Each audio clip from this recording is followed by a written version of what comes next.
I'm Ebony. And I'm Molly. And this is our Jesus story.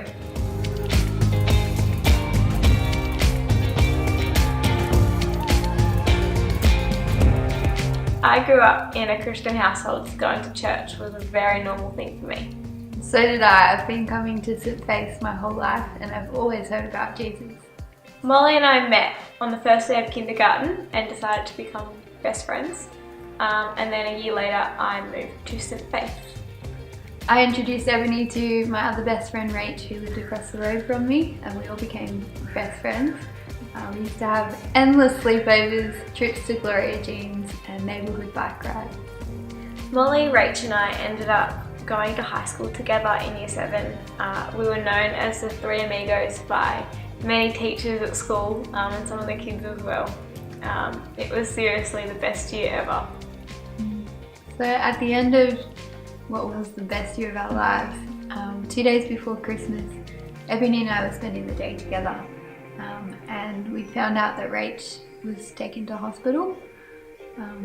A few hours later my parents came home and told us that she'd died.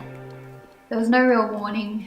It was quite a shock, and I think we both struggled to know how to feel once we lost our best friend.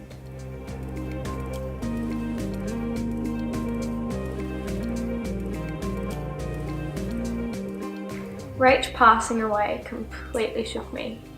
Up until that point, I'd never had to deal with anything tricky before, and this was my first sort of situation where I encountered the broken world that we live in. But knowing that Rach was a strong Christian really gave me peace and helped me through. In saying that though, it didn't erase the hurt and grief that I felt. I don't think anything could ever take that away. Throughout my grieving process, I felt a lot of guilt. I didn't feel like I should be as upset as others around me who knew Rachel a lot better than what I did. As a result, I minimised the way that I was feeling. My mental and physical health took a real turn for the worse, and halfway through year 8, 6 months after Rach passed away, I ended up in hospital. I was there for 3 weeks and then continued to be treated as an outpatient for 3 years after that. I felt really ashamed of what I was going through and closed up to a lot of the world around me, like my family, my friends, and especially Molly.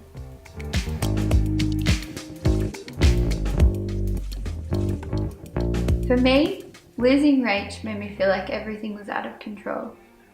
I couldn't change the situation I was in, but I knew I had to trust God because He was in control. The reality of death made me realise how important following God is, because He sent His Son to die for us so that we could be in a relationship with Him that lasts forever.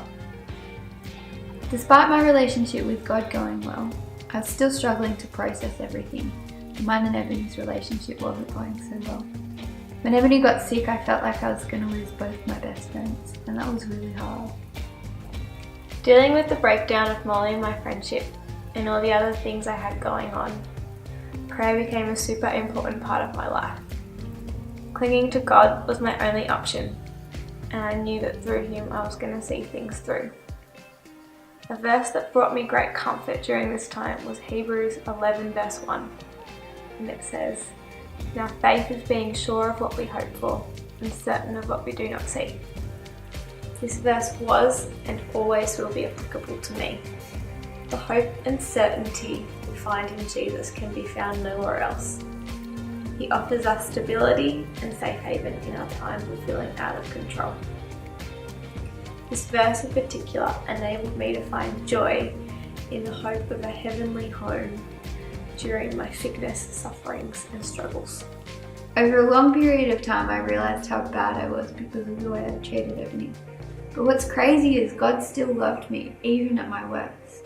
There's a verse in Romans that says, God demonstrates His own love to us in this. While we were still sinners, Christ died for us. God helped me to understand that even though I don't deserve His grace, He still loves me and wants to be in a relationship with me.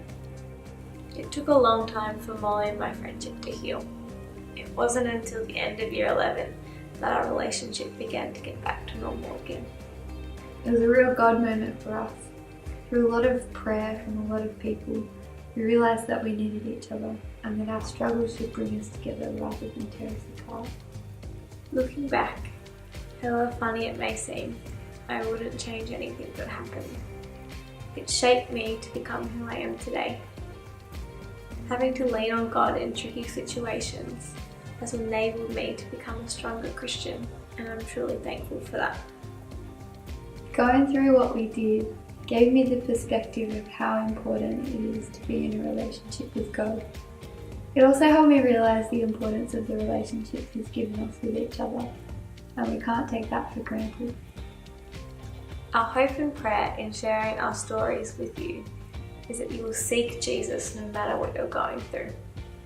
And if you don't know Jesus, we hope you'll consider finding out more about Him and the love and grace He's offered us.